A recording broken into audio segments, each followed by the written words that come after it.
The ship was falling apart around him. Park Tae-ho gripped the control panel as sparks flew from every direction. Warning lights flashed red. The computer voice kept repeating the same words over and over. Engine failure. Impact in 3 minutes. He had been an astro engineer for 6 years. He had fixed broken engines in the middle of asteroid fields. He had survived a solar flare that killed half his crew. But this time there was nothing he could do. The engine was gone. The fuel was leaking. His ship, the Horizon Seeker, was going to crash on this unknown planet below. Tae-ho strapped himself into the emergency seat and pulled the crash harness tight. Through the window he could see the planet rushing toward him. Green jungles, blue rivers, mountains that touched the clouds. It was beautiful. It was also about to kill him. The impact came hard and fast. Everything went black. When Tae-ho opened his eyes, he was hanging upside down. Blood dripped from a cut on his forehead. His body hurt everywhere, but he was alive. Somehow, he was alive. He cut himself free from the harness and fell to the ceiling of the crashed ship. Smoke filled the air. He crawled toward the emergency hatch, grabbed his survival pack, and pushed himself outside. The jungle surrounded him on all sides. Trees taller than buildings stretched toward a purple sky. Strange flowers glowed with soft light. Insects the size of his fist buzzed through the air. The air itself was thick and warm, filled with smells he had never known before. Tae-ho checked his equipment. His communication beacon was damaged, but could be repaired. He had food for maybe 2 weeks, water for 3 days, a knife, a small explosive charge for emergencies, and a medical kit that was already half empty after treating his wounds. He needed water first. Everything else could wait. Following the sound of running water, Tae-ho pushed through the thick plants. Every step was difficult. Vines grabbed at his legs. Thorns cut his arms. The ground was soft and wet, trying to swallow his boots. After an hour of walking, he found a river. The water was clear and cool. He tested it with his equipment. Safe to drink. He filled his containers and allowed himself a moment of relief. That relief did not last long. A sound came from the jungle behind him. Something big was moving through the trees. Something heavy. Tae-ho turned slowly and saw it emerge from the shadows. The creature was massive. It stood on 6 powerful legs, each one thick as a tree trunk. Its body was covered in black scales that looked like armor. Its head was flat and wide, with 4 eyes that glowed yellow in the dim light. When it opened its mouth, Tae-ho saw rows of fangs dripping with green liquid. Poison. The beast looked at him. He looked at the beast. Then it charged. Tae-ho ran. He ran faster than he had ever run in his life. But the creature was faster. It smashed through trees like they were nothing. The ground shook with each of its steps. Tae-ho could feel its hot breath on his back. He would not outrun it. He had to fight. Tae-ho spun around and pulled the explosive charge from his pack. It was meant for clearing rocks or making emergency signals. But right now, it was his only weapon. The creature lunged at him, mouth open wide. Tae-ho dove to the side and threw the charge directly into its throat.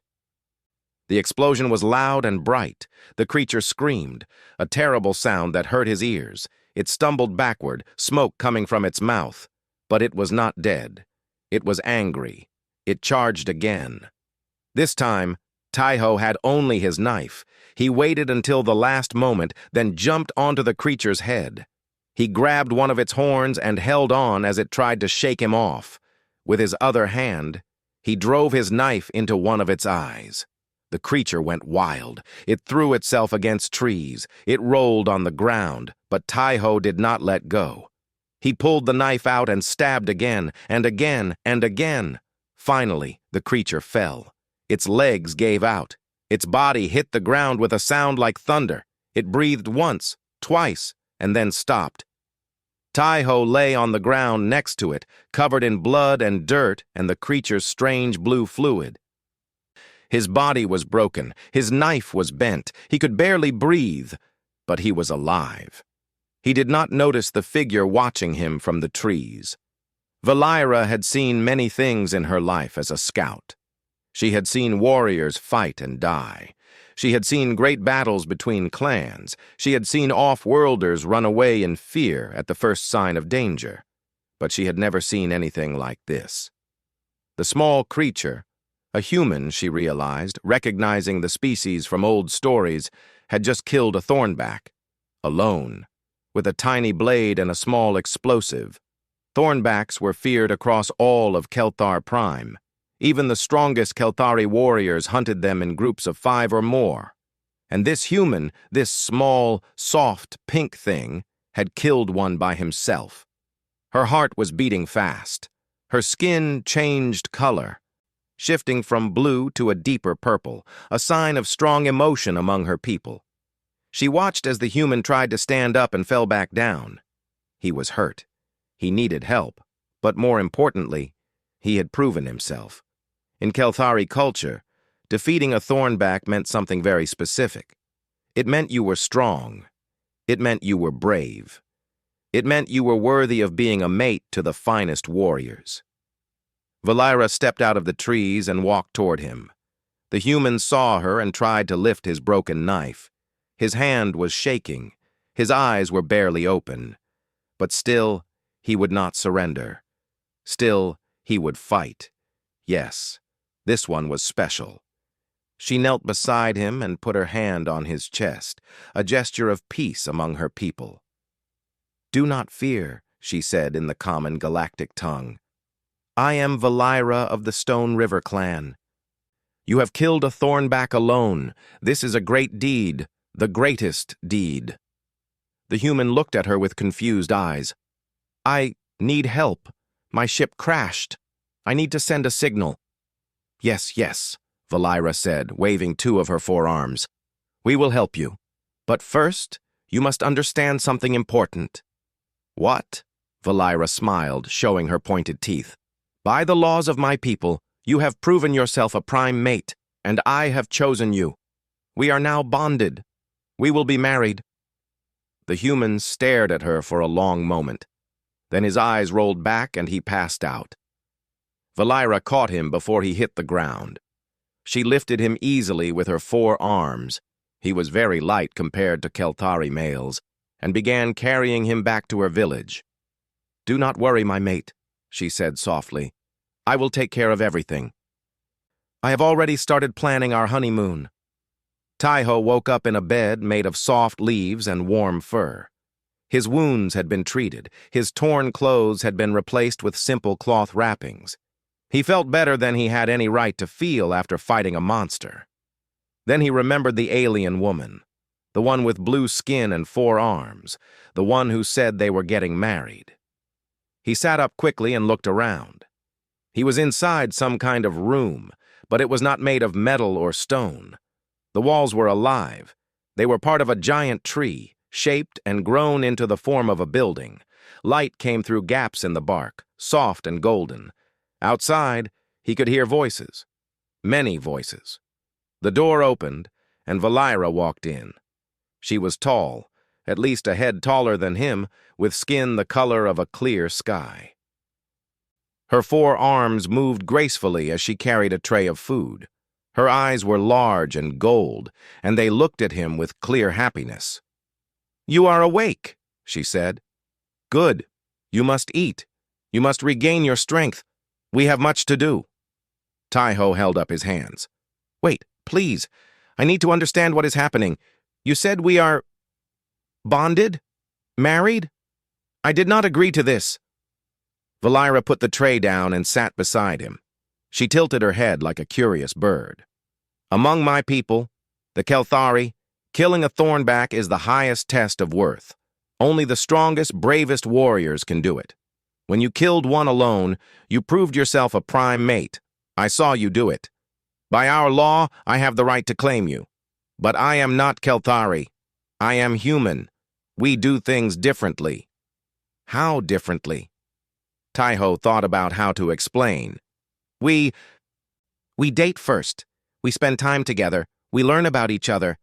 Then, maybe after months or years, we decide to marry, if both people agree. Valera considered this. Then she shook her head. That sounds very slow, very inefficient. What if you waste years and then discover you are not compatible? Our way is better. I have already seen everything I need to see. You are strong. You do not give up. You fought a beast 10 times your size with a tiny knife. What more is there to know? Taiho opened his mouth to argue, but could not find the words. In a strange way, her logic made sense. It was completely insane, but it made sense. Just give me time, he said finally. This is all very sudden for me. Of course, Valera said warmly. We have time. The honeymoon is not for another few weeks. I am still comparing prices. Honeymoon? Yes, the crystal moons of Solara. It is the most romantic destination in this sector. 3 moons that glow pink and gold orbiting a gas giant. I have wanted to go there since I was a child. Taiho rubbed his face with his hands. This was insane, completely insane. But the food smelled good, and he was very hungry. He decided to eat first and panic later. After the meal, Valera took him outside to see the village. It was more beautiful than he expected. The Kelthari had built their entire settlement from living trees, homes, bridges, gathering halls, all grown and shaped over generations. Bioluminescent plants provided light. Streams of clean water ran through channels carved into the wood. And everywhere Taiho looked, Kelthari were staring at him. They were all tall, like Valera, with blue or purple skin and 4 arms each. Their faces showed curiosity, surprise, and something else. Was it respect? Word has spread about your deed, Valera explained. Killing a thornback alone is legendary. The last person to do it was my great-grandmother, and she lost an arm in the fight. You lost nothing.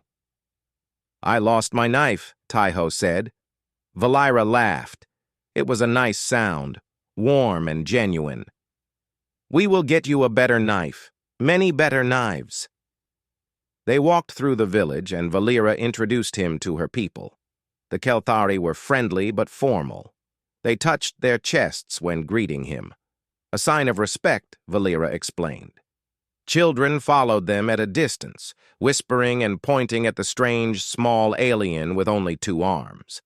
Then they arrived at the largest structure in the village, the Elder Hall.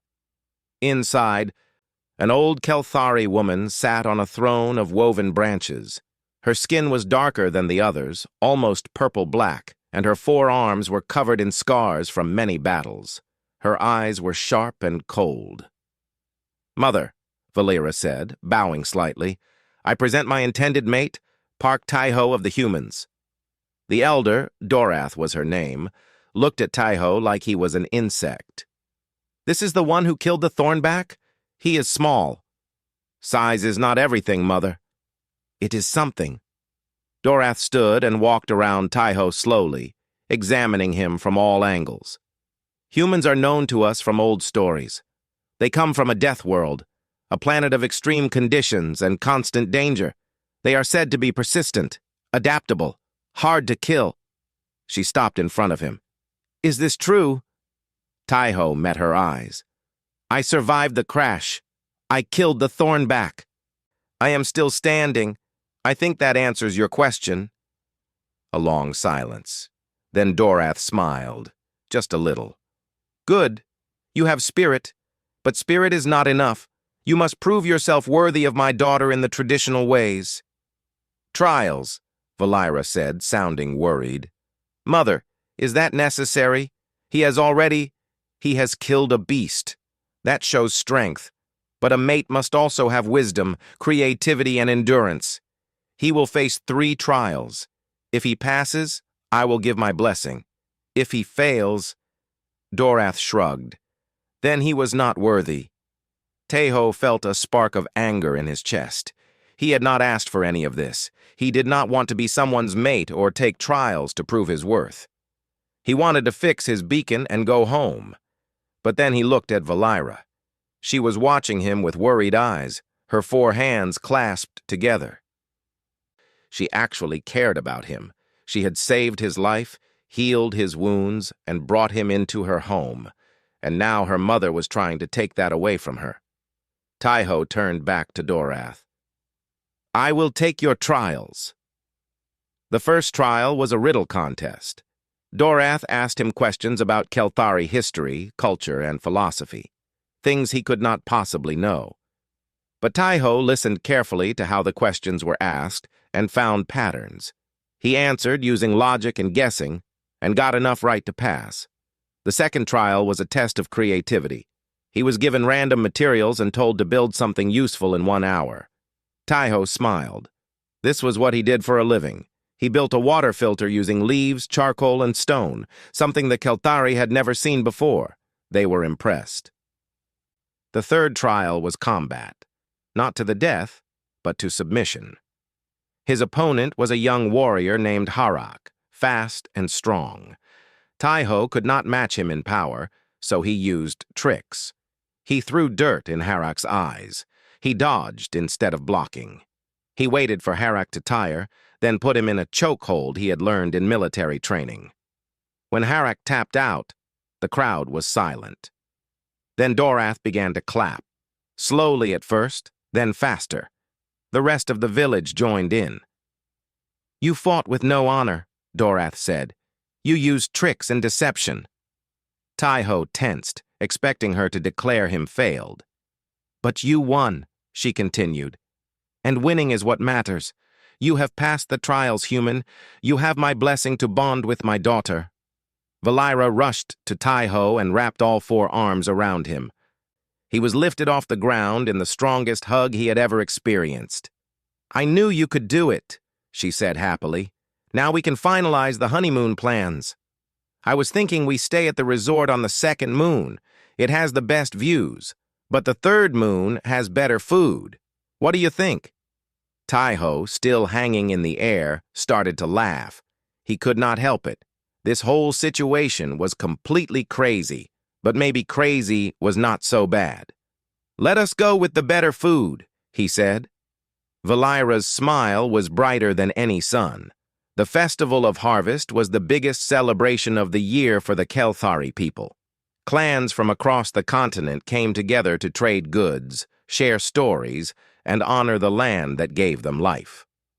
Thousands of Kelthari filled the great valley, their blue and purple skins creating a sea of color under the twin suns. Taiho had been on Kelthar Prime for 3 weeks now. He was starting to get used to life here. He had learned some of the Kelthari language. He had helped improve the village's water system using engineering tricks from his home world.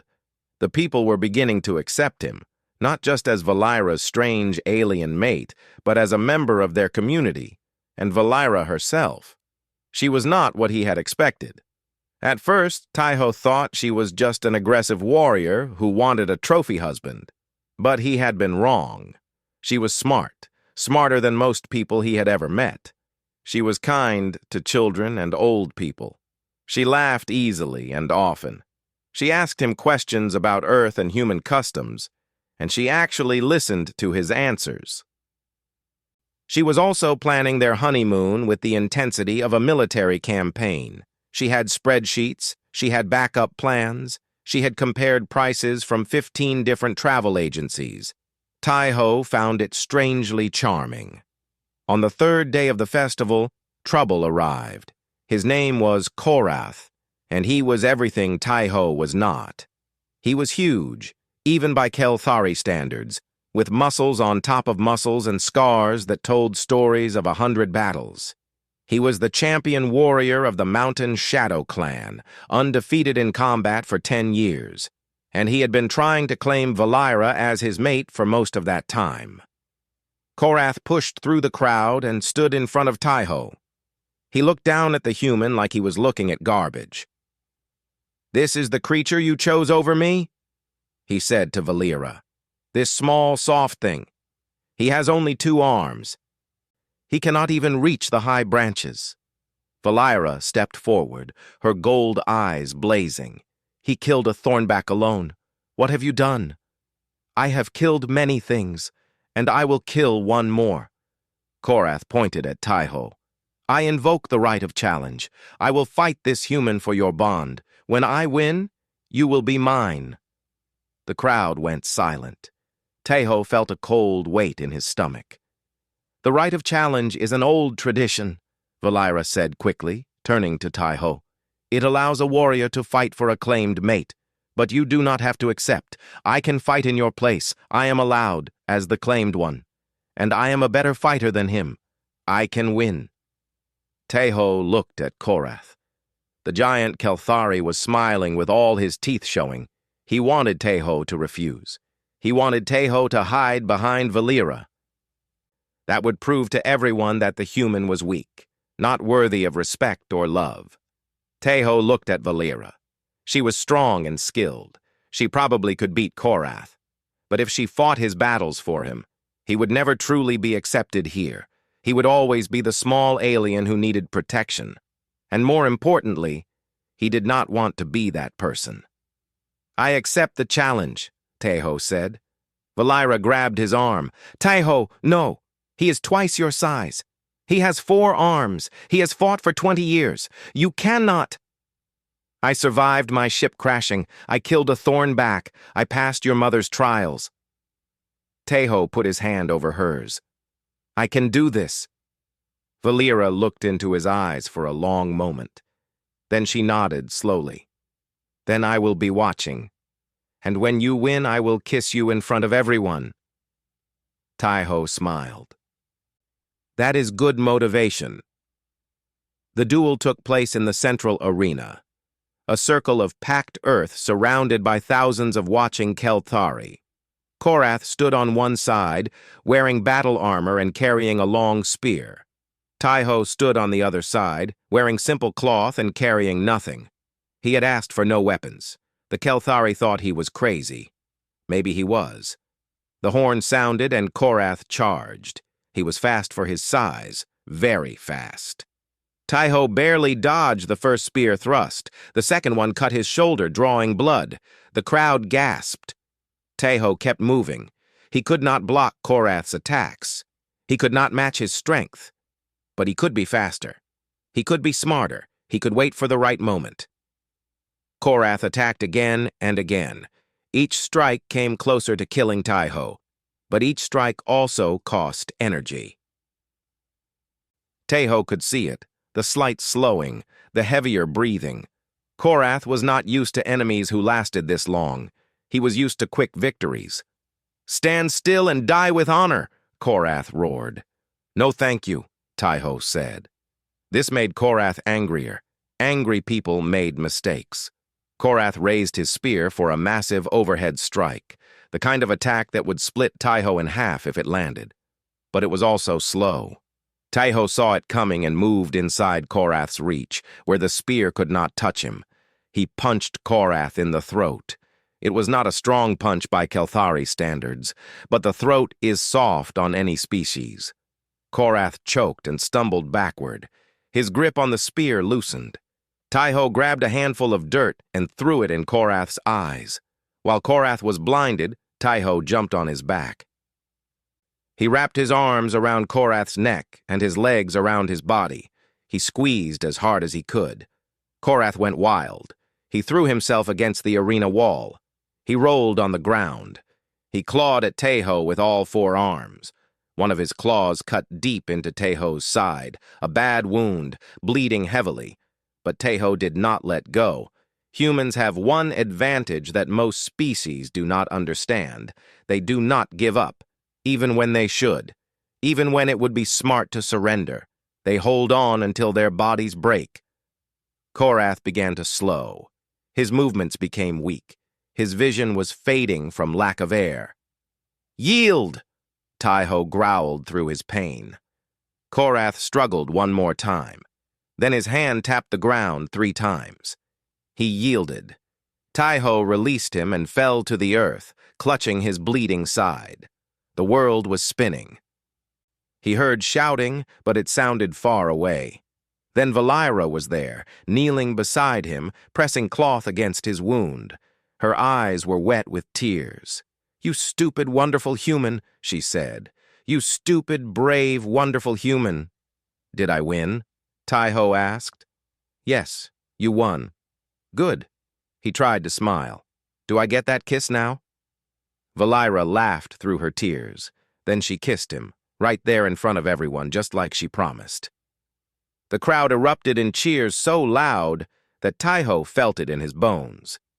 Later, after his wound was treated and he was resting in their home, Valira lay beside him. She was holding two of his hands with two of hers. Her other two arms were wrapped around his chest, careful not to touch the bandages. "Why did you do it?" she asked softly. "You could have died." Taiho thought about the question. "Because I wanted to be worthy, not because your mother says so or your people's laws say so. I wanted to feel it, inside." "And do you feel it?" He looked at her, this strange, beautiful, intense woman who had claimed him from the moment they met. He thought about how much his life had changed in just 3 weeks. He thought about how he did not miss his old life at all. "Yes," he said. "I feel it." Valira smiled and put her head on his shoulder. "Good. Because I chose you for a reason. Not just because you killed the Thornback. I chose you because when I looked in your eyes that first day, I saw someone who was lost, someone lonely, someone looking for a place to belong." She paused. "I felt the same way, for a long time, until I found you." Taiho held her tighter. Maybe this crazy planet was exactly where he was supposed to be. "So," he said after a while, "tell me more about this honeymoon." Valira's face lit up. "I am so glad you asked. I made a new spreadsheet with updated prices, and I need your opinion on the room options." Taiho listened to her talk about resorts and shuttle schedules and restaurant reviews, and he felt something he had not felt in years. He felt home. The sky was burning. Taiho stood outside the village and watched as bright streaks of fire cut through the atmosphere. They were not meteors. They were ships, dozens of them, falling toward Kelthar Prime like a rain of destruction. "What is happening?" Valira asked, standing beside him with all 4 hands gripping her weapons. An elder nearby answered, his voice shaking with fear. "The Vrakthar! The Dominion has found us." Taiho had heard of the Vrakthar Dominion during his years in space. They were conquerors, a brutal empire that moved from world to world, taking resources and slaves. They had destroyed entire civilizations, and now they were here. Within hours, the situation became clear. The Vrakthar had sent a war fleet to Kelthar Prime. They wanted the planet's rare minerals and its people for labor. They did not come to negotiate. They came to take. Scout reports said the enemy had already landed ground forces in the eastern regions. They were moving fast, destroying any resistance. Their soldiers wore heavy armor and carried energy weapons, technology far beyond what the Kelthari had. The clans were brave and strong, but spears and swords could not stop plasma rifles. An emergency council was called in the Elder Hall. Clan leaders from across the region gathered to discuss what to do. Taiho attended with Valira. Standing in the back, the discussion was hopeless. "We cannot fight them," one clan leader said. "Their weapons burn through our armor like it is paper. We should flee to the deep mountains and hide." "Hide for how long?" another leader demanded. "They will find us eventually. They always do. Then we fight and die with honor. Honor will not save our children." Taiho listened to the arguing and felt a growing frustration.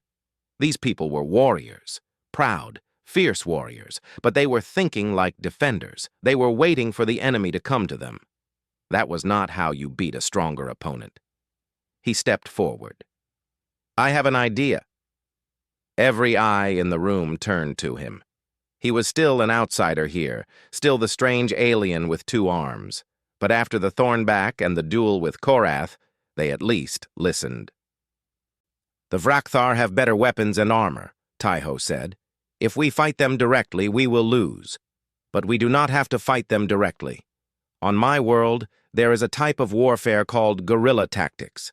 It is how small forces defeat large ones. Explain, Dorath said from her throne, eyes sharp with interest. Taiho explained. Instead of meeting the enemy in open battle, they would use the jungle. They would set traps. They would attack supply lines. They would strike at night and disappear before the enemy could respond. They would make Kelthar Prime a nightmare for the invaders, a place where death waited behind every tree. This is not honorable combat, a clan leader said with disgust. No, Taiho agreed. It is survival. Do you want honor, or do you want your people to live? The question hung in the air. Then Dorath spoke. I want both. But if I must choose, I choose life. She looked at Taiho. You will lead this effort. You know this type of warfare. We do not. Taiho felt the weight of her words. If he agreed to this, he would be responsible for the lives of thousands. If his plan failed, they would all die, and it would be his fault. But if he did nothing, they would die anyway. I will need full authority over the warriors, he said. They must follow my orders without question, even if those orders seem strange. Dorath nodded. You will have it. And so, Taiho became a war leader. The next 2 weeks were the hardest of his life. He trained the Kelthari in new ways of fighting. He taught them to make traps using vines and thorns. He showed them how to use the jungle's natural poisons on their weapons. He explained the importance of attacking at night, when the enemy's technology was less useful. The Kelthari learned quickly. They were natural hunters, and guerrilla warfare was really just hunting on a larger scale. Soon they were moving through the jungle like ghosts, striking enemy patrols and vanishing before anyone could react. They called Taiho the Iron Ghost. He did not like the name, but he understood it. To the Vrakthar, he must have seemed like a spirit, always there, never seen, bringing death without warning. Valira fought beside him in every battle. With her 4 arms, she could use 2 swords and a shield at the same time. She was terrifying and beautiful, and Taiho loved her more with each day that passed. But the war was not going well enough. They were hurting the enemy, but not stopping them. The Vrakthar main force was still advancing, still burning villages, still taking prisoners. The guerrilla tactics were buying time, but time for what? Taiho knew the answer. His communication beacon. He had been repairing it slowly over the past weeks, using whatever materials he could find. If he could get it working, he could send a signal to human space. The Republic Navy monitored distress signals from all over the sector. If they received his message, they would send help. But the beacon needed a specific component, a power converter, and Taiho did not have one. He had searched the wreckage of his ship. He had asked every trader at the festival. Nothing. Then Valira found the answer. The Vrakthar command post, she said, pointing at a map. It is 15 kilometers east of here. They have machines there, technology. Maybe they have what you need. The command post will be heavily guarded. Yes. So we will need a distraction. She smiled her sharp-toothed smile. I have an idea. The plan was dangerous. Valira would lead a large attack on the north side of the command post, drawing most of the guards away. Meanwhile, Taiho and a small team would enter from the south, find the component, and escape before anyone knew they were there. It worked, almost. Taiho found the power converter in a storage building. It was exactly what he needed. He put it in his bag and started to leave, but a Vrakthar soldier was waiting outside, big, armored, pointing a plasma rifle at Taiho's chest. Taiho moved faster than he thought possible. He ducked under the rifle shot and drove his knife into the gap between the soldier's helmet and armor.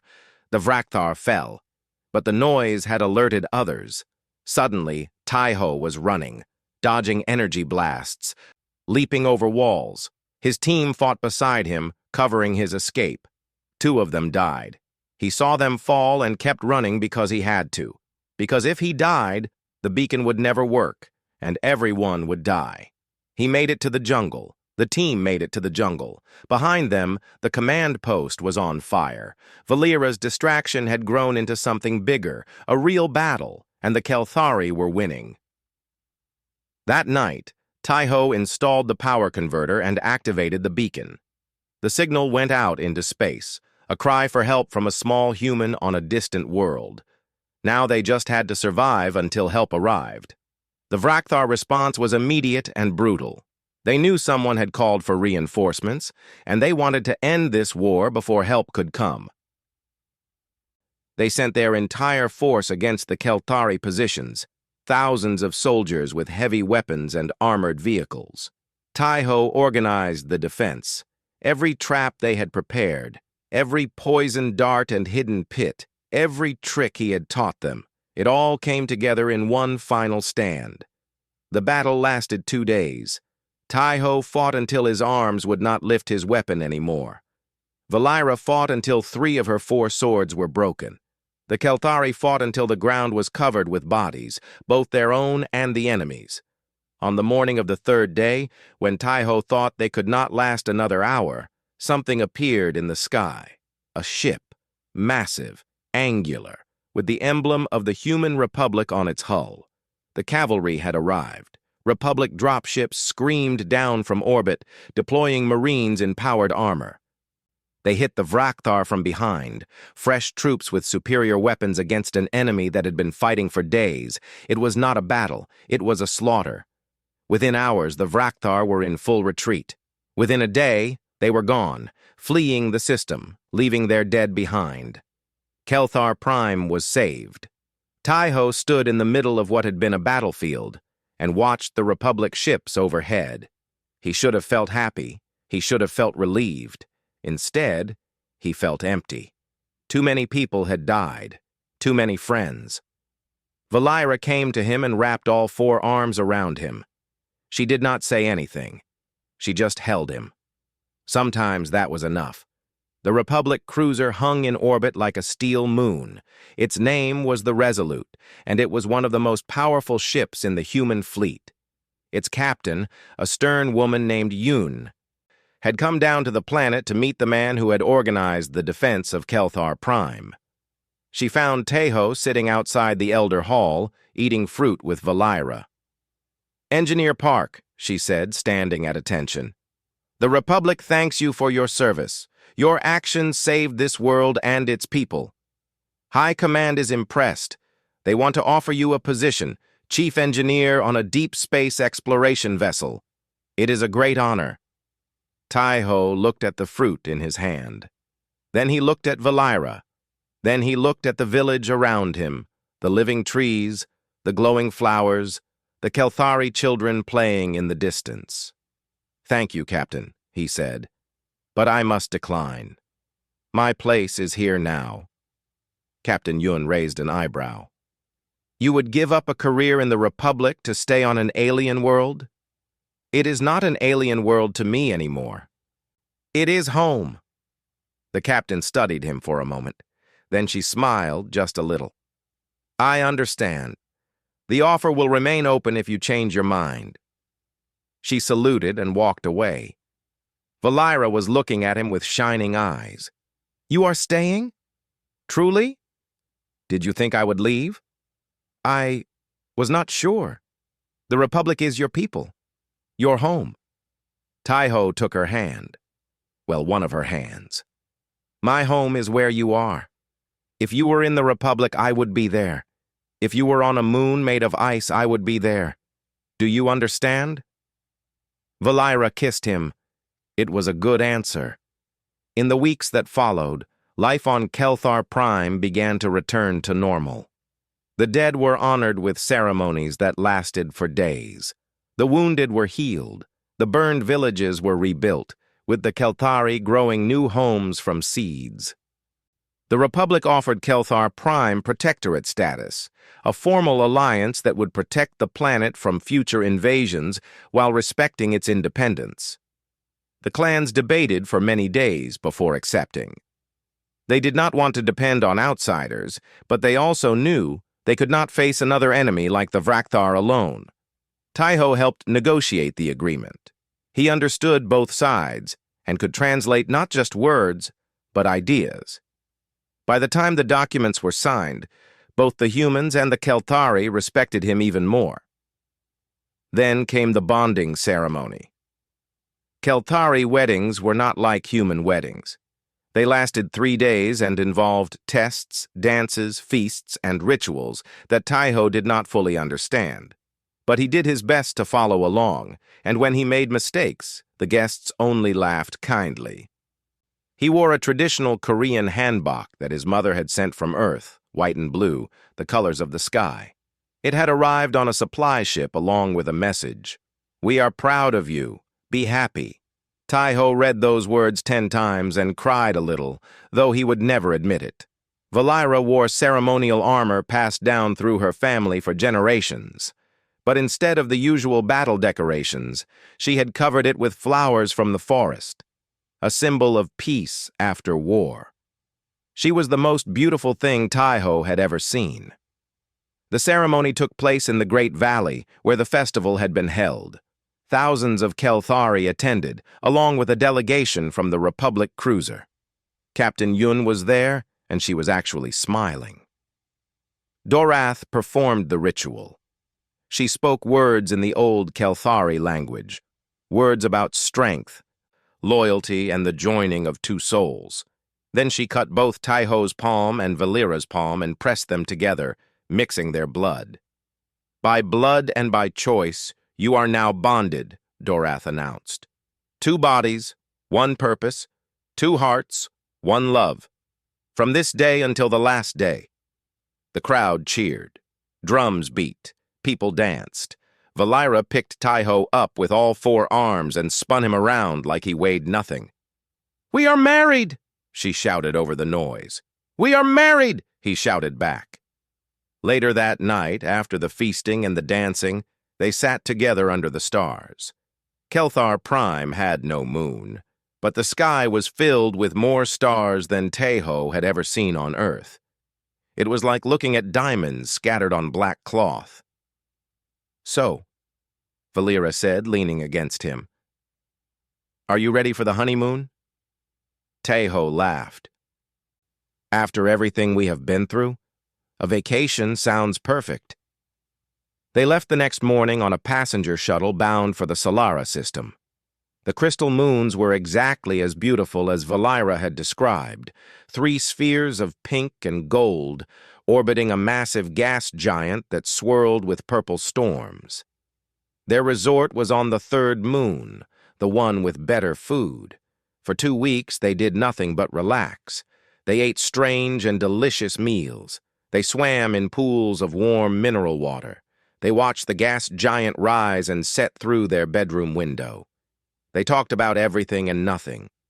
One evening, as they sat on a balcony watching the stars, Valira turned to him with a thoughtful expression. "What will we do when we return home?" she asked. "What do you mean?" "The war is over. The rebuilding is almost done. What comes next for us?" Taiho thought about it. He had been so focused on survival and then on the wedding that he had not considered the future. What did come next? "I do not know," he admitted. "But I think I want to explore. I was an astro engineer before I crashed. I loved seeing new places, new stars. Maybe we could do that together." Valira's eyes lit up. "You mean travel? To other worlds?" "Why not? The Republic has exploration programs. They could use an engineer, and they could definitely use a warrior who can fight with 4 swords at once." "I only have 3 swords now. Korath broke 1. "We will get you a new one." Valira smiled, that wide, sharp-toothed smile that Taiho had come to love so much. "Yes, let us do it. Let us explore the galaxy together. It might be dangerous." "Good." "I was getting bored." Taiho laughed and pulled her close. Outside, the crystal moons glowed in the darkness, and the stars stretched out forever, waiting to be discovered. He thought about his life before the crash. He had been a good engineer, but he had been alone. He had been successful, but he had been empty. He had traveled to dozens of worlds, but he had never found a place where he belonged. Then his ship had fallen out of the sky, and he had landed on a strange planet, and a woman with blue skin and 4 arms had decided he was hers. And everything had changed. Maybe that was how it worked. Maybe you did not find home. Maybe home found you, in the strangest places, in the strangest ways. Maybe you just had to be brave enough to recognize it when it happened. Taiho held Valira's hands, 2 of her hands, since that was all he had, and watched the moons rise over the gas giant. "I love you," he said. "I know," she replied. "I chose well." Then she kissed him, and the future spread out before them like an ocean of stars.